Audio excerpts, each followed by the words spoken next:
Florida. Today is April 20th, 2025. My name is John Morn, and I am your worship associate today. We are a welcoming congregation. We welcome people of all gender identities, ethnicities, ages, backgrounds, recognizing the inherent worth and dignity of every person. We are on YouTube too. To be put on our mail list, just find us on the website and click the button that says add me to your mail list. Or to find out more information, the website is tcuuc.org.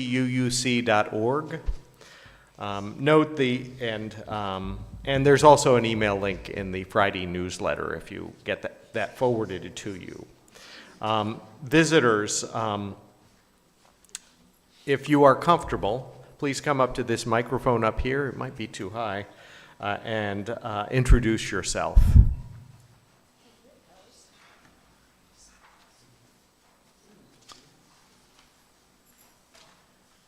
I'm Tim Burt, Pat's son, and been here many times, but wanting to say Happy Easter, everyone, and glad to be back. Thanks, Tim.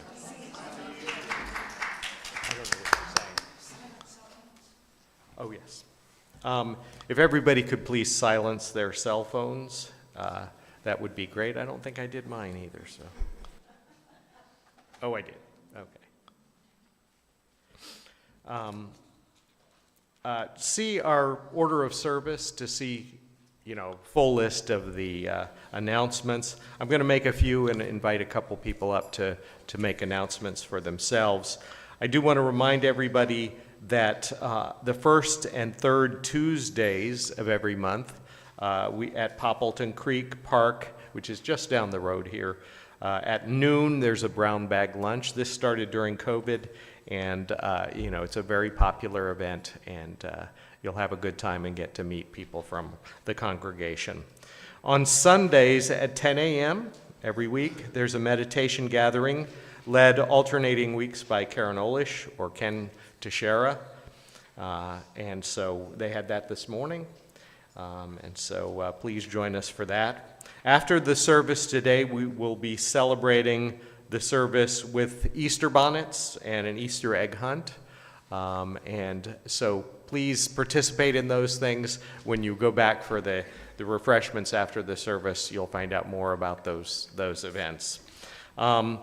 Next Sunday at noon after our service, the TCUUC Social Service Team will offer a presentation by Marisol Ziquera. I hope I came close to Ziquera, okay. A local immigration lawyer and community activist. This will be the first meeting of the whole group of the social justice team, an organizational meeting as well. We encourage you to bring some kind of lunch with you because, there'll be some significant discussion. This is a decision that go ahead, yes. Where the hospitality team is requesting that people bring a little extra. Okay. So that we can share lunch with each other. Okay. Thank you for the clarification. A week from this, on May 2nd, Friday, May 2nd, from 5 to 7, the Stubborn Bastards rock band will be playing. And so we invite you to come and bring your dancing shoes. Where? Where? It's going to be in the room across the way, Heston Hall. There will be coffee and cookies after the service. And I want to mention that Marguerite has asked us to ask for additional volunteers to assist with hospitality. She's especially interested in people who would like to bring their own creative goodies with them, so that we don't have packaged treats after the service. I'd like to give a big thanks to Jack Bond, who is going to do our prelude and postlude today, to Sandy Craig and the choir for all that they do every week. Our greeters, Janet Grote and David Gray today, and I believe we had an assist from from Shari Louise as well on that. And for the ushers and our tech elf, Karina Poloni, and our backup tech, Alistair Forrester, and our hospitality team. Today, that's Jackie Buckley and Marguerite Gregory. Today, Reverend Bob MacDonald is in the pulpit.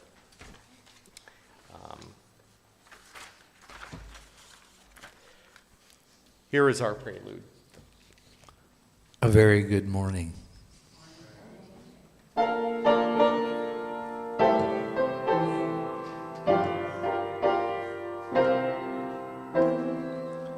I believe for every drop of rain that falls, a flower grows. I believe that somewhere in the darkest night, a candle glows.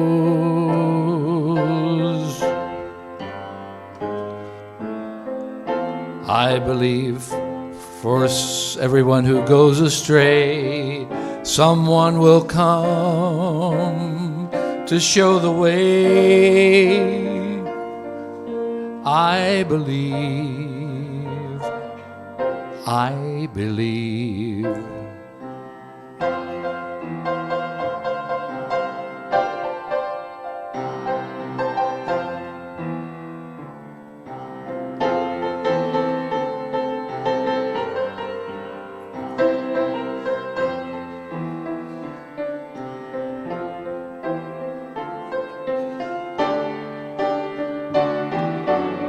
Every time I hear a newborn baby cry, or touch a leaf, or see the sky, then I know why.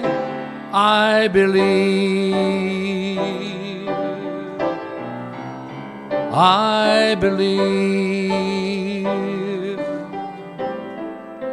I believe.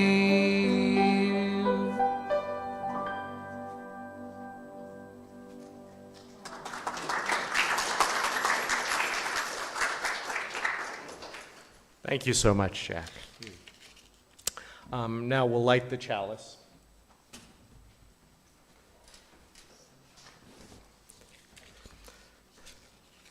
From the bottom of my very existence, I am pervaded with light energy, shining colors to my eye, warmth to my skin, inspiration to my soul. In this unity of sparks and sparkling creation, life unfolds. Let us open our senses to the light within and around us and send it out with shining examples into the world. The words of Dorothea Kaufman. My opening words today are by poet Billy Collins. The title of the poem is Today. If ever there were a spring day so perfect, so uplifted by a warm intermittent breeze that it made you want to throw open all the windows in the house and unlatch the door to the canary cage. Indeed, rip the little door from its limb. A day when the cool brick paths and the garden bursting with peonies seemed so etched in sunlight that you felt like taking a hammer to the glass paperweight on the living room end table, releasing the inhabitants from their snow-covered cottage so they could walk out holding hands and squinting into this larger dome of blue and white. Well, today is just that kind of day. The first hymn today is one familiar to you. It's number 38, Morning Has Broken. You'll see the lyrics on the screen.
Let us recite our affirmation, speaking the first verse and singing the second.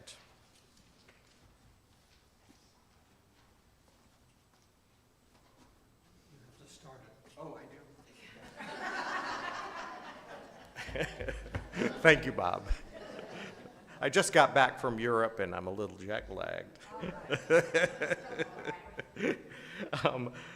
Love is the spirit of this church, and service is its law. This is our great covenant, to dwell together in peace, to seek the truth in love, and to help one another.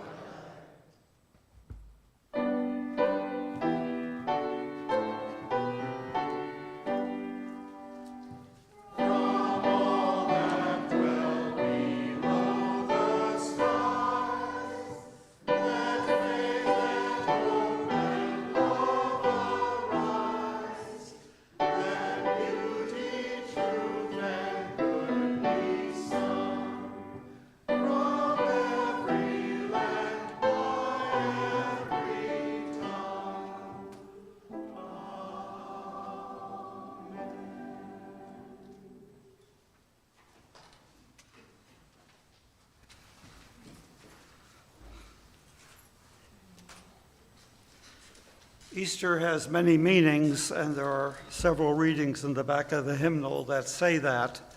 Like I thought this reading number 510, rather than responsively, let's just read it together. Number 510 by Jane Rzepka. O Spirit of life and renewal, we have wintered enough, mourned enough, oppressed ourselves enough. Our souls are too long cold and buried, our dreams all but forgotten, our hopes unheard. We are waiting to rise from the dead. In this, the season of steady rebirth, we awaken to the power so abundant, so holy, that returns each year through earth and sky. We will find our hearts again and our good spirits. We will love and believe and give and wonder and feel again the eternal powers. The flow of life moves ever onward through one faithful spring and another and now another. May we be forever grateful. Alleluia. Amen. Jane. Now, matters of joy and sorrow, we share them aloud in the hope that you'll know you're heard and supported. We ask that they be personal and that you keep it brief. Who has a matter to share? Yes, Ronnie.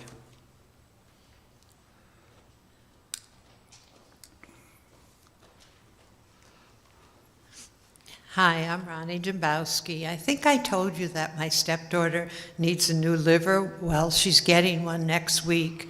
So Fred will be out there helping with their autistic son and all the other things that need to be done. So please keep her in your thoughts. She's a wonderful woman. Thank you. Sure.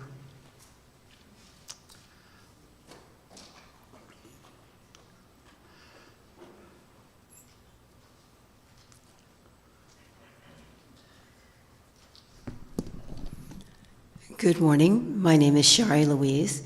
It is my joy to be celebrating Easter again with this wonderful community. This is my second Easter here, and it is indeed my happiest.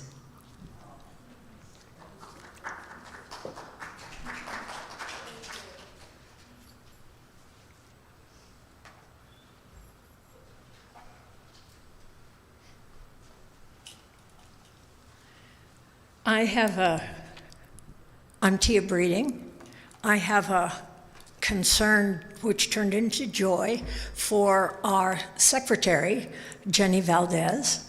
Her 2 or 3-year-old nephew had to have open heart surgery again. a couple of weeks ago. He is now on the mend. It's really good. So she's going to be taking a couple of days this week to go up and in Albany, New York, and be with him while he's in rehab. So that's very joyous.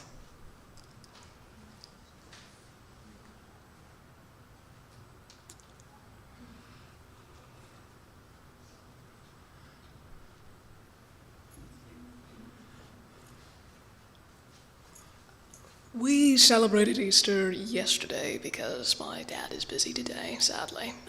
But as I arrived from going back and forth, I was given this, and this is my first Swiss Army knife. My sorrow is that I already cut myself, but you're supposed to laugh. Don't worry about it. But I'm absolutely overjoyed to have this, and this was the best gift I could ever ask for. Maybe one for the cat.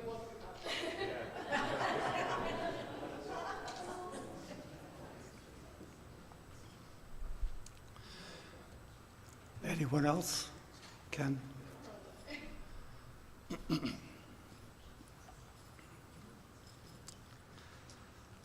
I have two joys. Joy number one is yesterday I just helped my ex-wife install new electrical switches in her apartment, and we are cooperating lovingly with each other. And this afternoon, I get to meet my new sweetheart's family.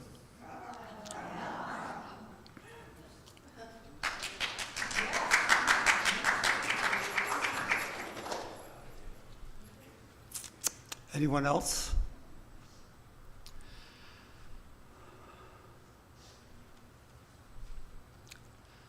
Dan?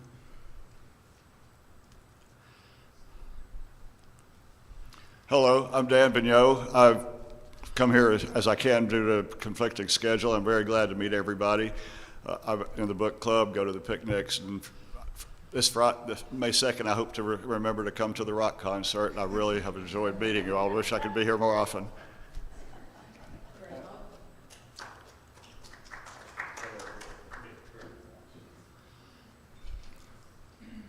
Anyone else? Well, here are greetings from some of our northern folks. Scott Gledhill let me know that he had to go home, of course, for his northern time and has some medical repair, but is doing well and misses us. He especially misses the choir. We can understand that. And also I was in touch with Marcy Pitkin, and she sends her best wishes. She's in an assisted living, I'm not sure exactly where, but Pennsylvania. So she has a hard time connecting with us online. I tried to send word how to do that, but if you're watching, Marcy, we miss you and we love you. A stone. And we always move one for people that we haven't said out loud, but we have on our minds and in our hearts. Sometimes I can't decide which reading for meditation, so the first is by Clark Wells, and the second is by Diego Valeri. Hope again. God of Easter and infrequent spring, announce the large covenant to deceitful lands. Drive the sweet liquor through our parched veins. Lure us to fresh schemes of life. Rouse us from tiredness, self-pity. Whet us for use. Fire us with good passion. Restore in us the love of living. Bind us to fear and hope again. That was Clark Dewey Wells, and now by Diego Valeri. An eye for miracles. You who have an eye for miracles, regard the bud now appearing on the bare branch of the fragile young tree. It is a mere dot, a nothing, but already it's a flower, already a fruit, already its own death and resurrection. Moments of silence.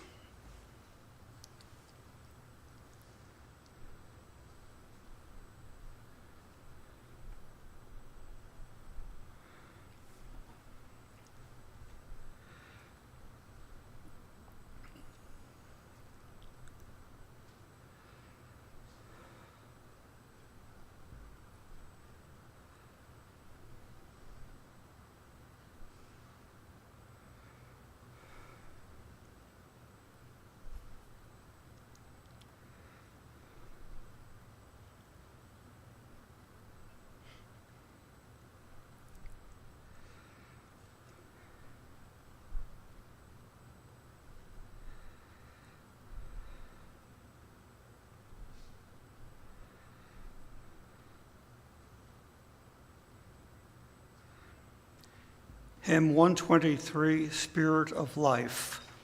We hum it once, we sing it once. Seated or standing, whichever you prefer.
Just as we welcome you every week, we welcome your generosity because we hope to keep on, and your generosity helps us to keep on.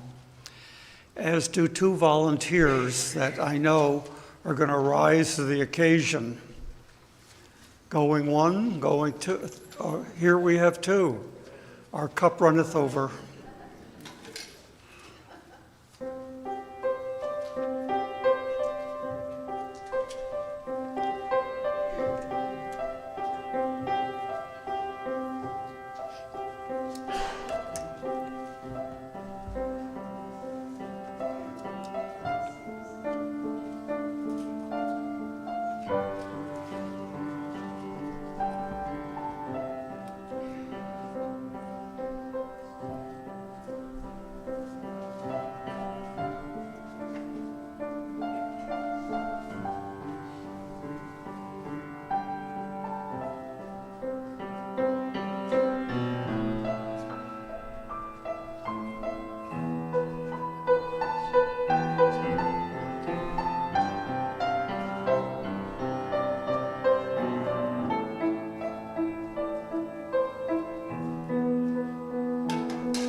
I'm happy about adding some fun to Easter this morning because we've had a long, as I wrote, heavy season, and we're still in it.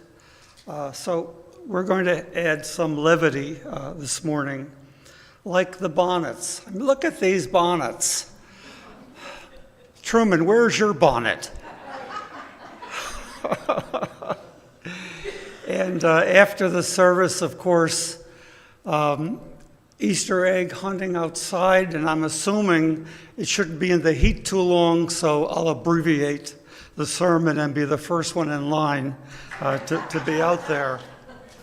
Now I want to show you some fun I had this week. I have a couple daughters in Carolina, and one of them has taken up sculpture. And she sent me a specimen of her work. Where are we, Karina? It's coming, right?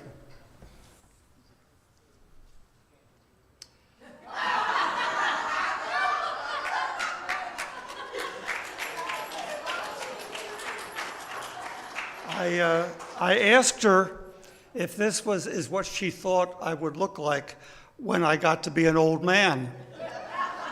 And she said that's one possible interpretation. I didn't tell her, but usually you have to be gone before they make a statue of you. So I got this ahead of time. Anyhow, that's my Beth for you. Easter always has special meanings for many of us. And I thought I would just ask you if you can condense it to a sentence. Do you have one special memory of your childhood Easter, if your family celebrated Easter? Now, other than candy, do you have any special memory of your childhood? Just where you're seated, stand and tell us. Yes, Pat. Shy Pat.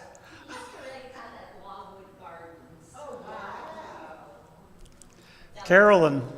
Well, actually, I have two if I can cheat a little bit. One was rolling Easter eggs on the White House lawn, which I understand now is a corporate thing, but it was really fun back in the Lyndon Johnson and Kennedy days. But also, my grandmother always made my sister and I and my mom and sometimes my sister's friends matching Easter dresses. All right. Yes, Shari. My parents traveled a lot because my dad had a race car business, and so I was always in boarding school. But one Easter, I received this very, very big, like a stuffed, I don't know if you want to call it a goose or chicken or what it was, but I remember that it was big and it was wonderful, and I was the only one in the boarding school to get something like that. All right. Good memory. Anybody else from your childhood? We used to have, I haven't seen any for years, but these simulated eggs that were made totally of sugar. Oh, yeah.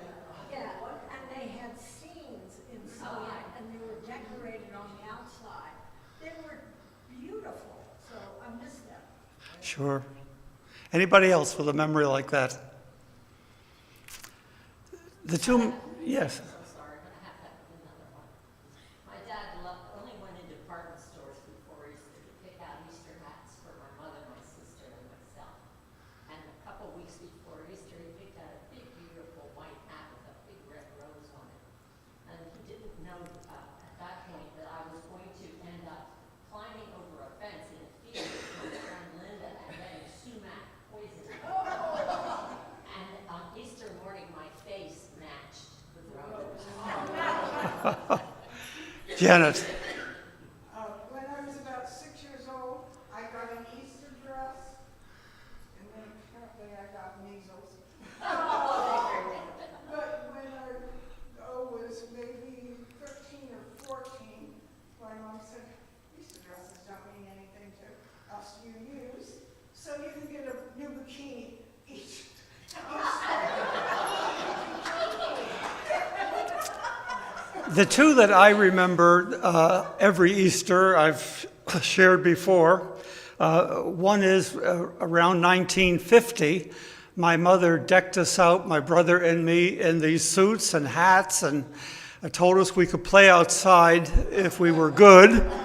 And we found those big truck tires in my grandparents' backyard.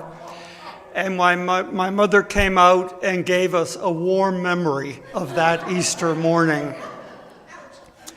And then I've told you, and this year I say I won't tell you again, but in 2009, we were touring with a group in Australia and New Zealand, and I got an email from the president of this board saying, "Can you preach on Easter?" I had preached here a couple times, and I said, "Sure." And then I wondered, what in the world you use on Easter? What in the world? Well, I'm still trying to figure out, what do you talk about, do you use on Easter? Since it's a Christian holiday, and much is made in Christian circles of Jesus rising, I thought I'd talk about that for about 60 seconds. Jesus rising on the third day became a creedal requirement in the early centuries. To me, it's kind of an odd one. It was generally believed, and the only line of thought that I can find in the New Testament, the Christian scripture, about afterlife, the only line of thought I find there is Christians are to lie in their grave in wait for the general resurrection. So Jesus rising from the dead would be alone in the universe. Creedal beliefs are to be repeated by new recruits, not to be thought about for rational sense-making. I believe Jesus has been a lonely and misunderstood and misinterpreted figure throughout history. He was a powerful wordsmith, a teacher who said things so memorably, so indelibly.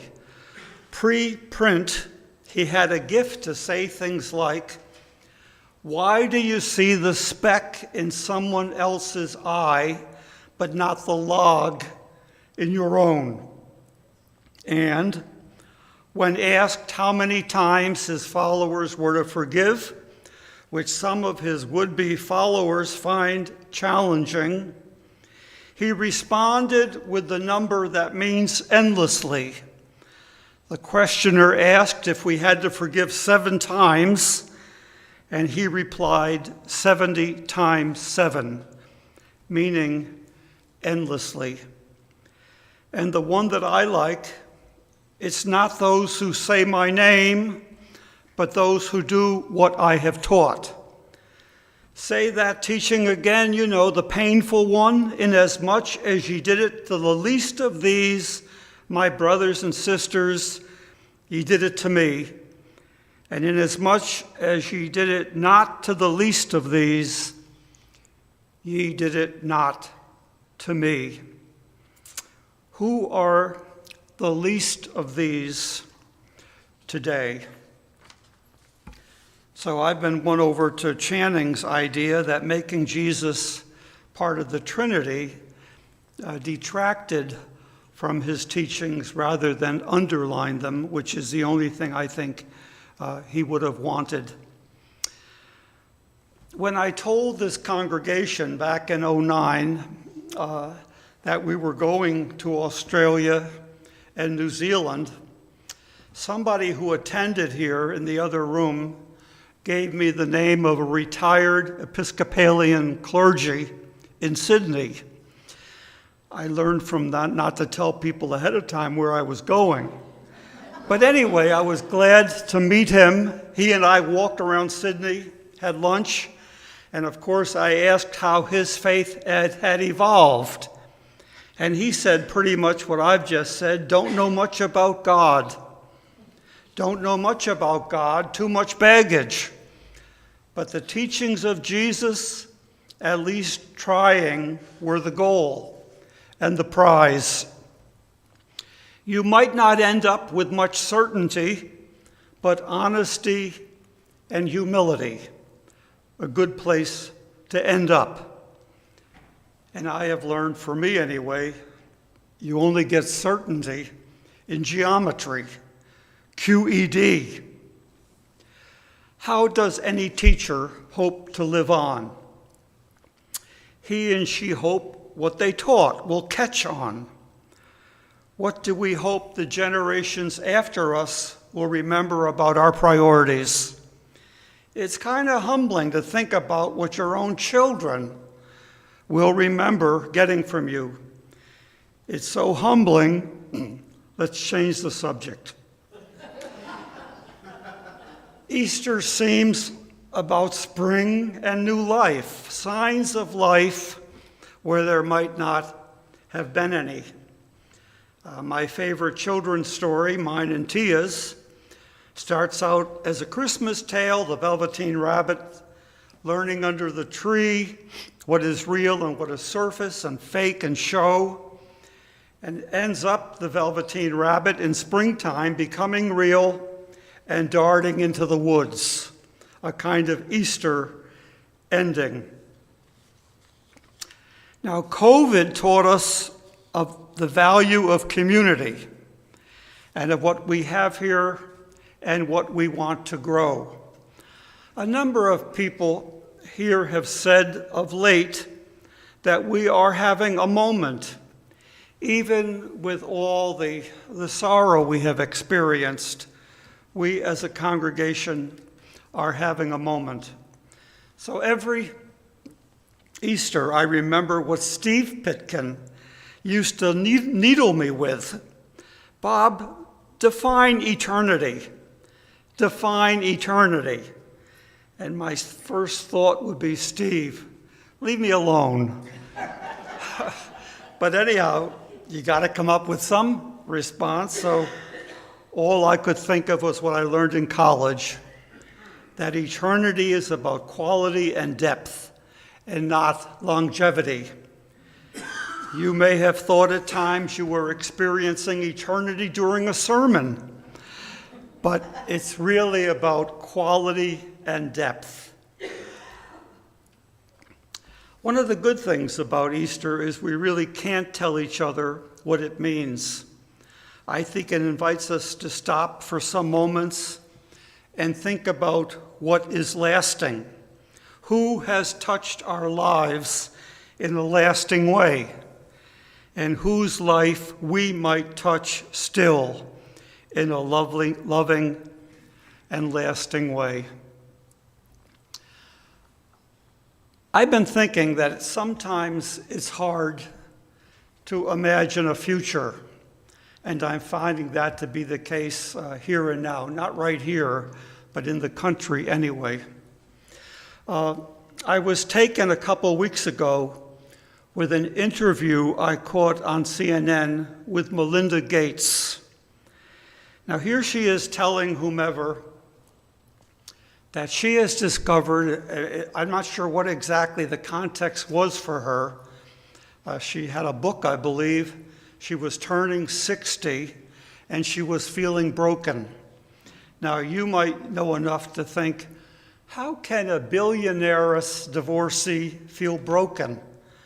Well, she was feeling broken, but she said she found when you feel that way, you can look within and find a grace. She called it a grace.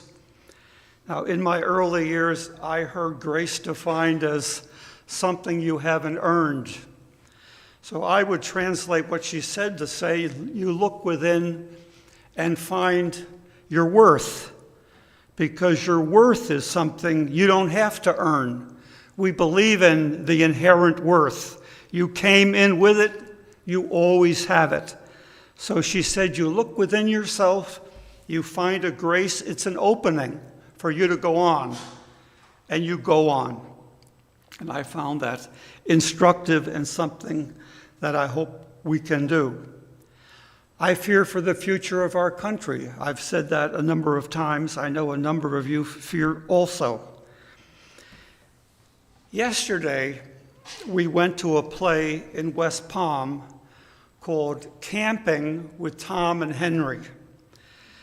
Camping with Tom and Henry, Tom Edison and Henry Ford. This is supposedly a true story in 1921. They lived near each other. They went camping with the then president, Garfield. Harding, Warren G. Harding. The play, the conversation at the campsite is fiction, what was known about them, but the event happened. Henry Ford apparently hit a deer, and where they were camping didn't look like a campsite, but they got out and just started philosophizing. You know, any three guys going on a camping trip would do. So Harding goes on about all the rumors of women he's had in the White House, which he doesn't deny, and the history about him doesn't deny. Ford goes on about, I guess, the joy of his creation, the car, and at the end of it, he breaks into his notorious anti-Semitism. Jew this, Jew that, the international conspiracy. And Harding, who says he didn't want to be president then or ever, decides he knows Henry Ford wants to be president, and having heard him go on, Harding says, I'm going to have to run again just to keep you, not from getting the White House.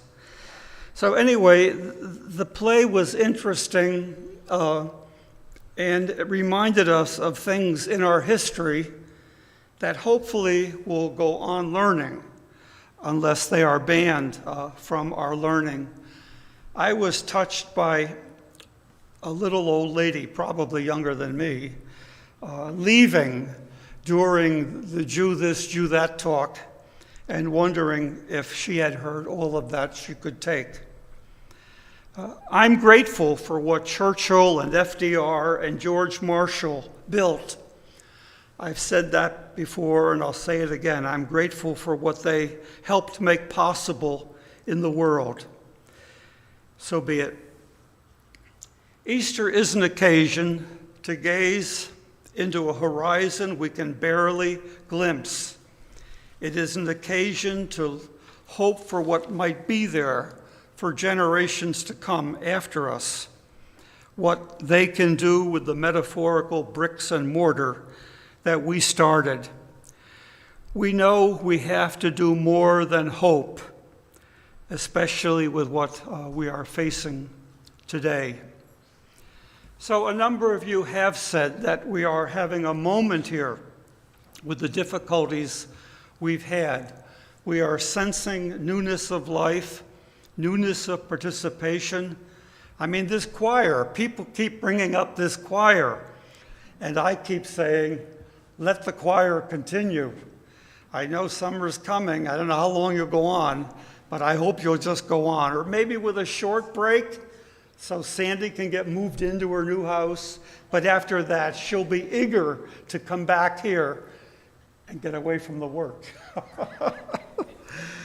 Anyhow, when it's hard to see a future, we think about what has lasted for us, what has lasted and what we will want to last for the future generations after us.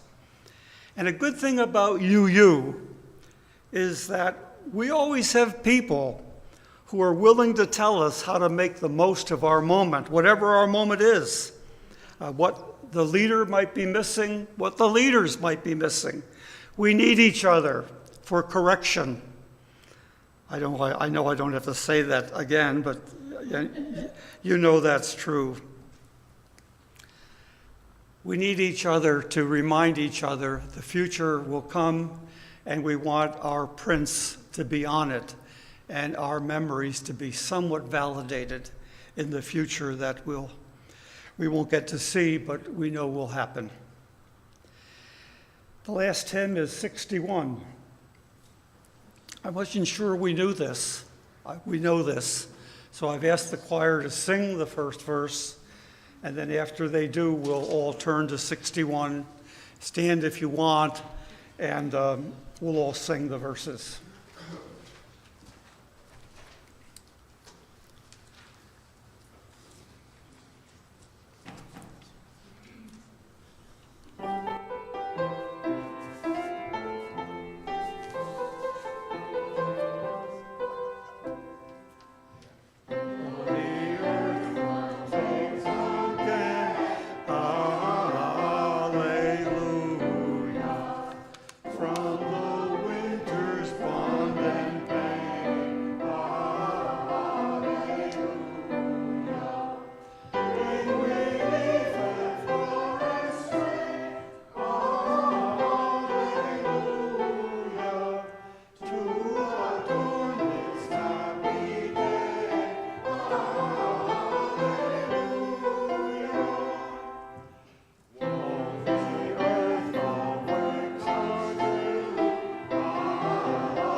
I might have misdirected you again there. I might have.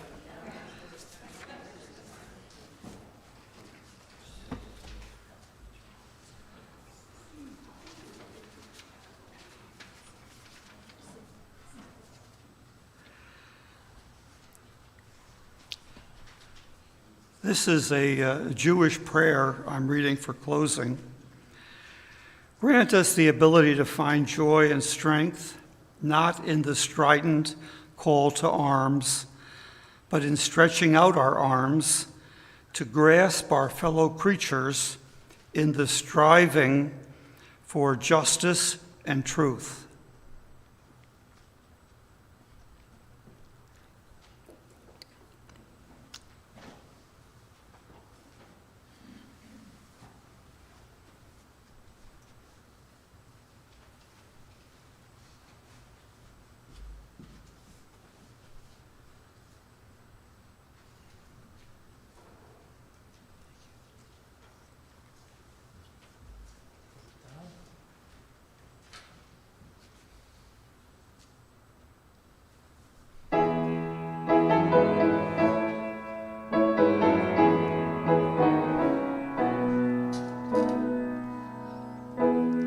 Imagine there's no heaven. It's easy if you try. No hell below us, above us only sky. Imagine all the people living for today. You may say I'm a dreamer, but I'm not the only one. I hope someday you will join us and the world will live as one.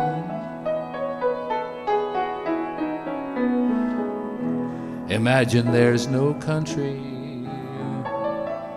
It isn't hard to do. Nothing to kill or die for. No religion too. Imagine all the people living life in peace. You may say I'm a dreamer, but I'm not the only one. I hope someday you will join us, and the world will live as one.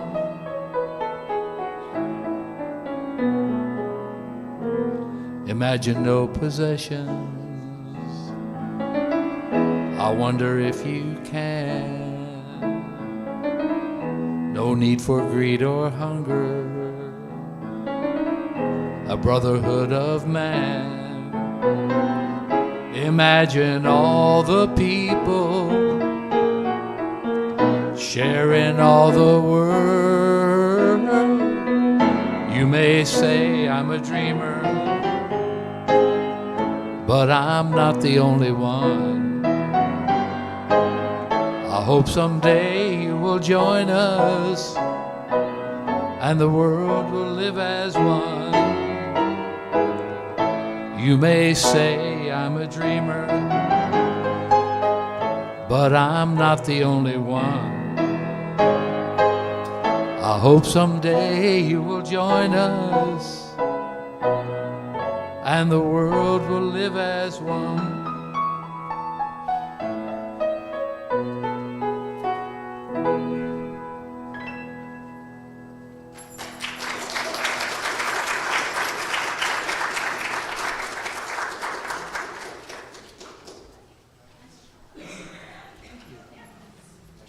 You see, things I use. Well, I can't do what you do. I used to, but